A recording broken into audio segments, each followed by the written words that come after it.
last 2 weeks have seen a spate of xenophobic attacks in Durban, South Africa, not so long after a similar set of events in the country in Gauteng in January. Tonight we'll be looking at whether South Africa can afford to continue having such events, especially given how weak its economy is right now, but also what this tells us about South Africa's perceived identity of itself and its relationship with the rest of Africa. Welcome to this edition of Global Business. I'm Ramanyang in the Kenyan capital, Nairobi. Here's what's coming up. Aid agencies are calling for reinstatement of the informal remittance systems to Somalia. And we'll be looking at an electronic payment system that's all the rage right now in Egypt. First, though, let's start in South Africa, where over 1,000 immigrants have fled from their homes in the wake of a series of violent attacks by locals in the eastern port city of Durban. The immigrants are mostly African. They're being housed at police stations and tents as angry locals are vowing to push them out. Mahia Mutua tells us about the growing problem of xenophobia in Africa's most advanced economy. The latest attacks came after Zulu King Goodwill Zwelithini publicly said immigrants should pack their bags and leave the country. The comments made during a traditional event north of KwaZulu-Natal province were widely reported. There's a team of Zulu people, South African, they come to us and chatting that the king said foreigners must go back to their countries. They started beating us, looting our shop, taking our belongings. And we had no power. We have to call the police. And when the police came, they were not able to control the situation. They just escort us to the police station. And from the police station, there was no way they transport us and bring us in this ground. Locals and African immigrants in South Africa often compete for scarce jobs, making them a target for violence and intimidation. There is no future here anymore because right now, the time we are talking here, they still break the shop there. Domain, there is no future. In security, there is nothing. We can't even move from here to Isipingo where we operate. Domain, really, there is no future. And the people still tell us, you don't have to stay here. The king say you're not supposed to be here, you must leave. We're asking the authorities to move us somewhere where we'll have peace because we're really suffering. It's raining and we're under this tarpaulin. Our children are suffering too much. Earlier this year, foreign shopkeepers in and around Soweto, south of Johannesburg, were forced to vacate their premises after violence and looting broke out. The government condemned the violence and sent mediation teams to intervene. In 2008, 62 people were killed in xenophobic violence in Johannesburg townships. Mahia Mutua, CCTV. Let's get a deep understanding of what exactly is going on in South Africa. Samrita Naidoo is live for us tonight in Johannesburg with more data on this developing story. Samrita, let's start with a broader picture here. We saw reports earlier today of shops being looted in Durban's Mlazi township. How many people have been displaced by the violence so far? Well, Rama, according to police reports, at least 1,000 people have been displaced in that area, mostly foreigners living in the area that have left the township fearing they will be attacked. Now, the violence has been escalating over the last few weeks, it seems. Last night, robbers entered a foreign-owned sponsor shop, and while the details are still sketchy around this, it seems they were attempting to rob the shop. In reaction, the shop owners started shooting, and a young lady that was in the shop at the time was shot accidentally. She has since died. One suspect has been arrested in that case, and it adds to around 16 other arrests in recent days for other cases of looting, robbery and public violence. Indeed. As I mentioned earlier in the run-up to this link, the Zulu monarch has been right at the center of this latest set of events, with some attributing the violence to the comments he made at an event roughly about a fortnight ago. Now, he's accusing the media of, and I'm quoting him here, deliberately distorting what he said. But what exactly did he say? Yes, King Goodwill Zwelithini was speaking at a moral regeneration event in the province when he apparently said that foreigners should return to their home countries because they are changing the nature of South African society, selling their goods and enjoying the wealth that should be enjoyed by local people. Now, several news reports have quoted the King as saying this. It's apparently not the first time he's been quoted at different events as making similar comments that foreigners must leave South Africa. There have been rumblings in the province for a while, but he has been making these comments in the last few weeks. Indeed, and he's also been trying to make efforts to, explain his comments to various parties. One offer here being made to meet the Diaconia Council of Churches to, quote, correct the misinterpretation of the King's comments. Has this meeting taken place? That's right. There have been some meetings. As I understand, the King will also be meeting with religious leaders and will give more clarity. A statement is expected in the coming days on what the King said and what he meant. There was a meeting held here in Johannesburg yesterday, and that was with the South African Human Rights Commission, local and foreign community leaders to discuss the attacks. In the meantime, the KwaZulu-Natal provincial government has come out in defense of the King, saying that his comments did not lead to the latest wave of xenophobic attacks and that the King was just alarmed by the number of illegal immigrants that are coming into South Africa. Finally, Sumitra, there were similar attacks, similar xenophobic attacks in January in Gauteng. Yet so far, the ANC is being accused of describing these as criminal events, but not describing them as xenophobic attacks. What exactly explains this distinction? Why is the ANC referring to these as criminal events and not xenophobia? Yes, that did become glaringly evident. The ANC refused to admit that the attacks were xenophobic and instead said it was due to, as you said, criminal elements. However, for the first time today, President Jacob Zuma spoke out on the attacks. He was speaking at a memorial service to honor the late struggle hero Chris Hani. Now, he used the opportunity to address the increasing number of attacks taking place around the country. Interestingly, his choice of words had "we" in it. So he said "we," referring to the ANC. He said, "We have noted with deep concern the incidents around the country where foreign nationals have been attacked or threatened or have had their properties destroyed."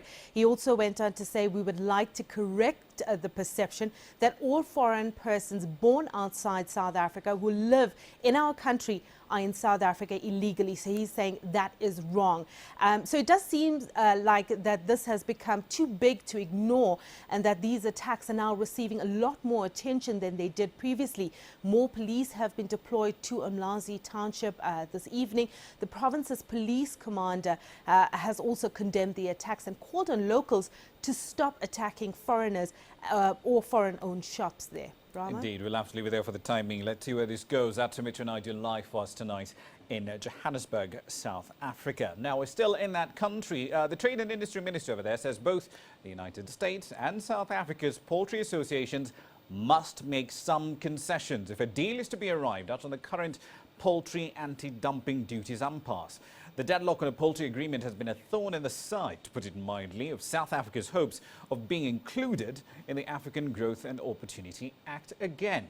Rob Davis will be leading a delegation to Washington next week, Monday, to take part in a Trade and Investment Agreement Council meeting. One of the issues that's cropped up is that some of the senators have raised the question of an anti-dumping duty which has been enforced in South Africa for some considerable time on poultry products. And we've agreed that what we need to do is to accommodate their requests for some market access for poultry products into South Africa. And the South African Poultry Association and the US Poultry and Egg Council are engaged in negotiations. They will meet again next week, on the 13th and 14th, on the fringes of international poultry meetings in Europe. And I will be going to the United States next week as well for our engagements that we have under the Trade and Investment Framework Agreement that we have with them. But obviously the AGOA question is going to loom large in those discussions as well.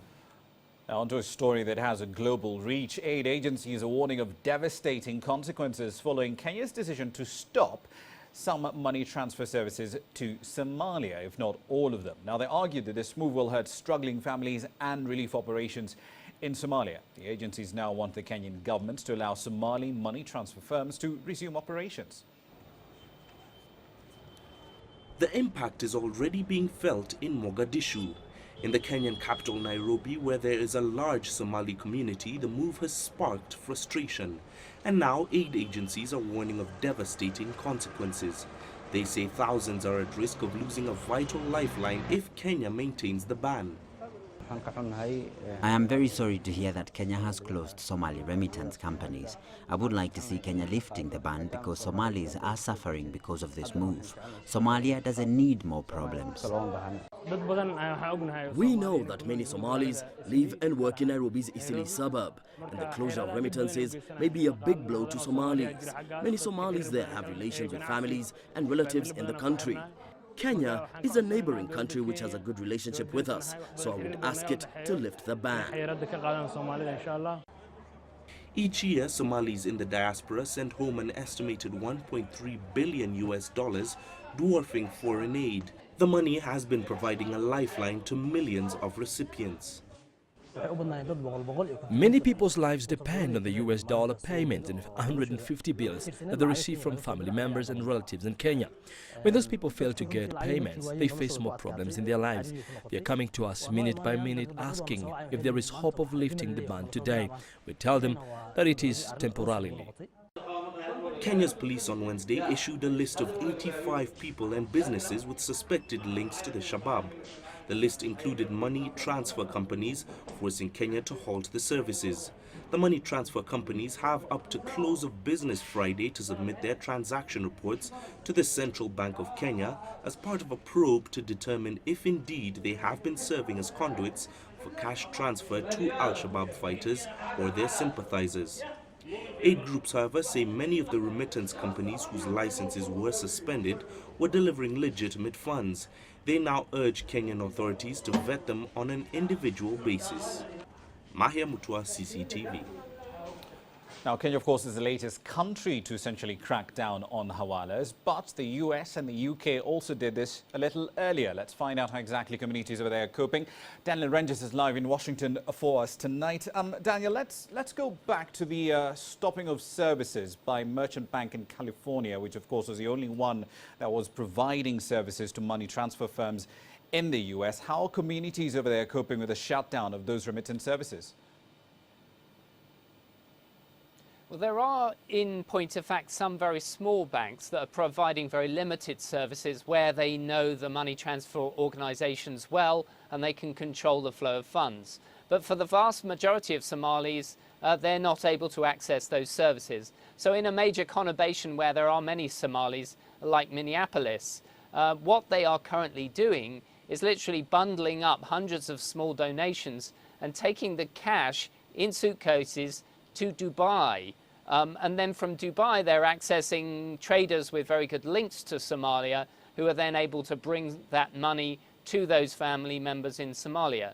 Secondly, people who have links, Somalians who have links in other countries like the UK, they are able to send money to those countries and then access those links back to Somalia.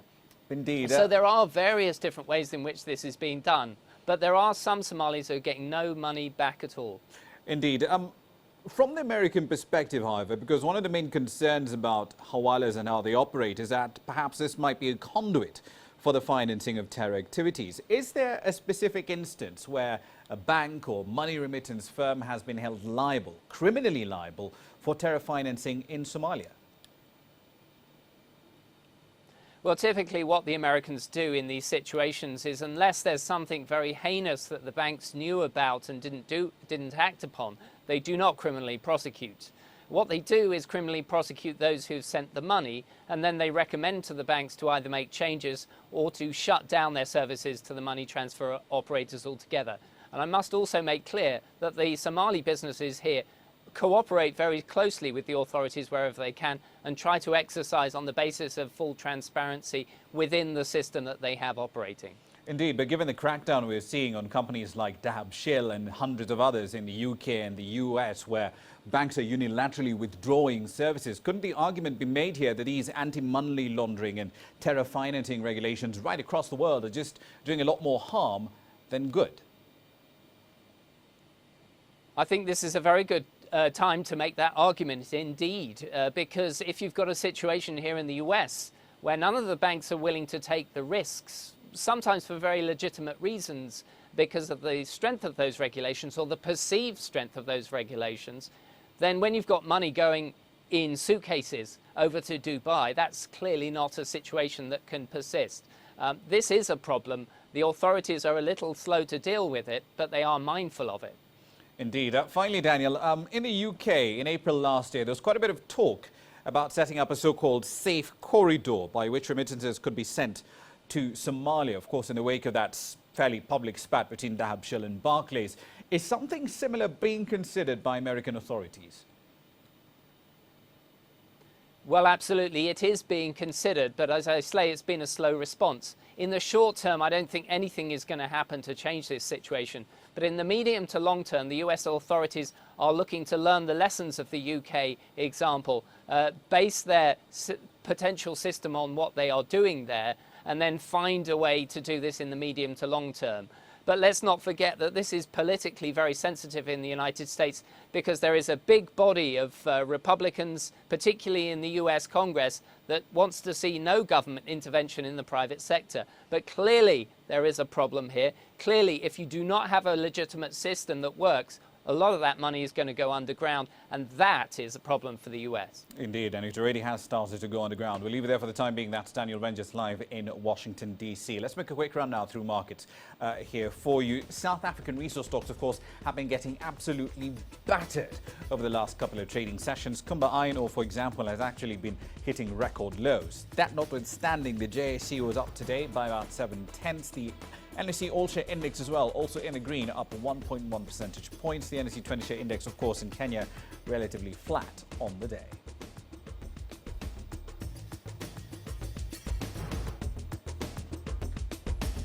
We're in North Africa next. We'll be looking at an electronic payment system that's all the rage in Egypt. Budget carriers in South Africa pushing airline ticket prices lower, but airlines are now feeling some pain. We'll tell you how shortly.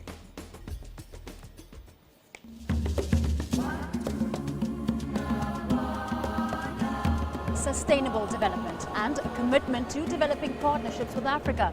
Some of the key phrases already used at the Africa Global Business Forum here in Dubai. There is a need for a predictable environment in which investors have to put their money.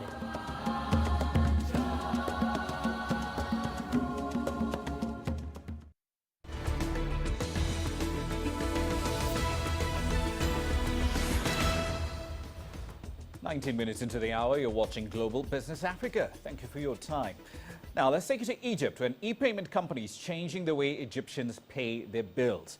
Fori electronic payment system processes over 1 million transactions a day. Now, the company's CEO claims these electronic payments could help combat corruption and at the same time help SMEs grow even further. Here's Penina Karibe with more on What's Hot Tonight. A shopkeeper makes a transaction on a Fori terminal. This electronic payment system has been leading a quiet revolution in Egypt since its launch in 2010. The company offers ordinary Egyptians an alternative way of paying bills. It's mushroomed from 1,000 transactions a day to around 1.2 million. About $92 million now pass through the system each month. Customers can use Fori to make payments to the government for fines, loan repayments, and from later this year, property tax. Separating service provision for citizens from government or institution will mean two things. Firstly, electronic service provision will be transparent, assuming the customer's documents are completed correctly. Secondly, providing the service electronically will also give the government an opportunity to be transparent. And finally, this would increase government control over the process, which is the only thing lacking. If the process of providing the service takes 3 days, it's an opportunity to spot any incorrect documents and find out if someone is trying to play the system. exception based. Okay. It's not just the government which accepts Fori transactions. Mobile phone companies, airlines, and even educational institutions have all signed up to this system. And while the majority of payments are made in shops, customers can also use ATMs, post offices, the Fori website, and a mobile phone app to send money. Fewer than 5% of Egyptians have bank accounts, but using Fori means more people and businesses can access financial services. CEO of Fori, Ashraf Sabri, believes that small and medium-sized enterprises will be able to further grow their customer base if they start using the system.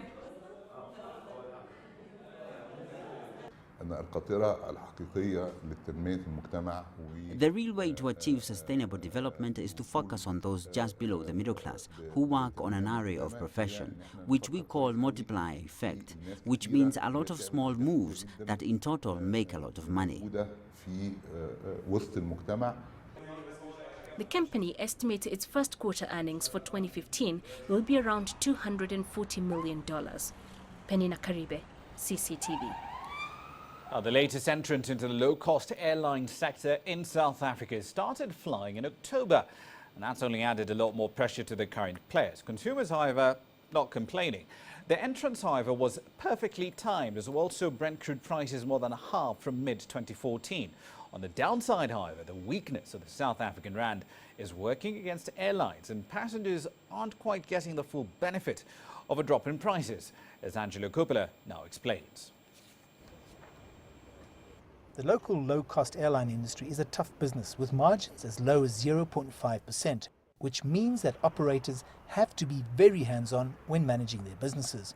The latest data shows that in total, airlines locally cater for around 23 million passengers per year, with a definite switch to the no-frills budget operators. So for the last 9 years, it has been a challenge. We have seen airlines come and go, but just as much as we've seen since about 2008, passenger numbers decline steadily as economic conditions tighten. So it is a very tough market out there. The reception from the market has been incredibly warm. We've seen fantastic growth rates. December was wonderful. It is obviously a peak period for travelling, but we've been very, very happy with the uptake, and the consumer response has been very positive too. Management of traditional or budget airlines remains fraught with anxiety, essentially because there are certain factors outside of their control, which means that they have to focus on the areas that they do control.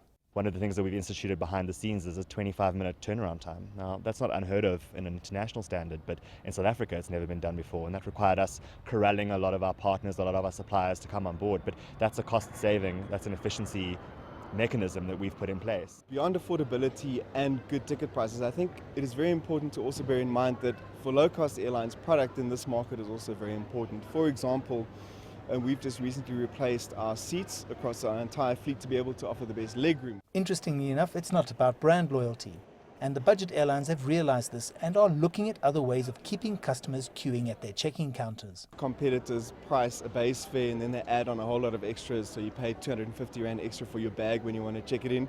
With us, what you see is what you get and what you pay is what you see. It's about 46% of our passengers actually choose not to fly with luggage. Now, if what's true for us has been true for domestic airlines in South Africa to date, that means that about 46% of passengers have been flying with the price of their luggage already costed into the ticket unnecessarily. The budget airline industry in South Africa has seen many newcomers entering the market, getting their fingers burnt and then leaving with their tails between their legs. There are a couple of players that have stayed around and stayed the course. They've looked at their costs and watched very carefully how to make the customer's flight a lot more enjoyable and affordable. I'm Angelo Coppola for CCTV at OR Tambo International Airport.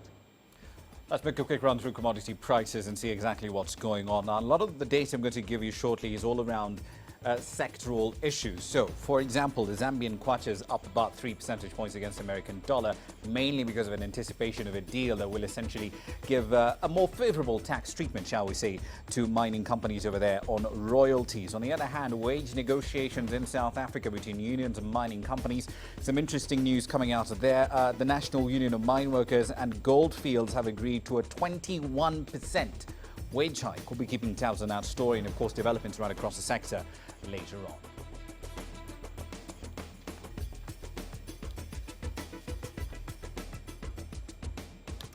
Now, the fast-growing motorcycle transport industry in Uganda, it's commonly known as well, the bikes rather, referred to as boda boda. Same thing that happens over here in Kenya.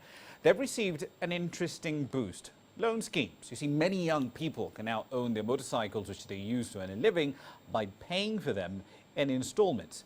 Hilary Ayesiga explains how this exactly works. David Mugaga dropped out of school at the age of 18. His dream is to own a motorcycle taxi. The 28-year-old man fends for a living by riding a motorcycle taxi in the capital, Kampala. But he took the motorcycle off a loan scheme. I pay 70 a week, and within something like 19 months, it will be done, and it will become mine. A brand new motorcycle costs about $1,000. Mugaga will pay for this motorbike within a period of 19 months.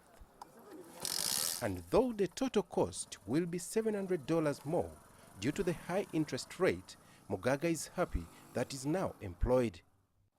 After completing it, it becomes mine, and there I have my own job. Mugaga is among the many unemployed youth in Uganda who have joined the loan scheme to own motorcycles. Robert Nyangabyaki, an entrepreneur, owns a company that gives out motorcycles on a loan scheme.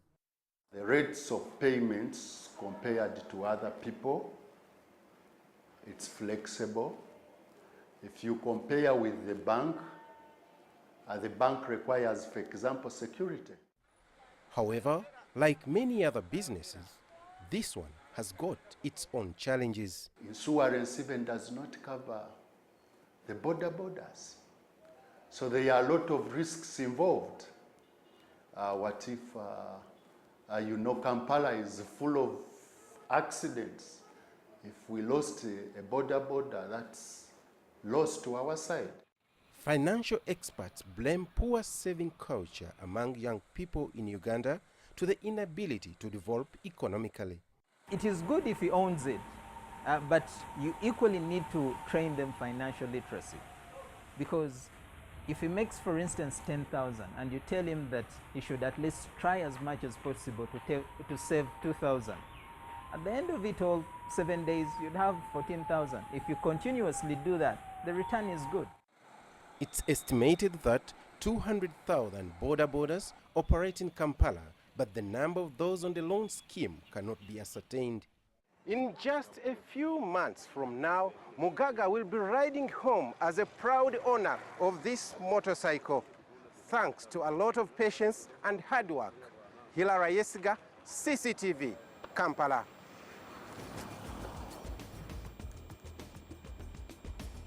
Let's make a quick run through currencies here for you. The Kenyan shilling, there's an interesting story around this, especially at the levels where it's at right now, 92.90, verging on 93. Given the decline in the incoming number of tourists and, of course, the potential ripple effects of that Hawala decision on remittance flows, the depreciation of the shilling, of course, might be accelerated quite a bit. One more interesting tidbit around the Naira. Apparently, the central bank is planning to limit the amount of money that commercial bank clients can spend using their debit cards while abroad. Right now, apparently, the cap is about $150,000 a year. We don't know what the new caps are yet, but when we find out, you'll know. But that's it for this edition of Global Business. We like hearing what you think about what we do around here. If you've got leads on stories you want us to cover, let us know. globalbusinessafrica@cctv.com is the email to use. And of course, Facebook and Twitter are also your ports of call. Thank you for watching this week. We'll see you right here on Monday. I'm Ramanya.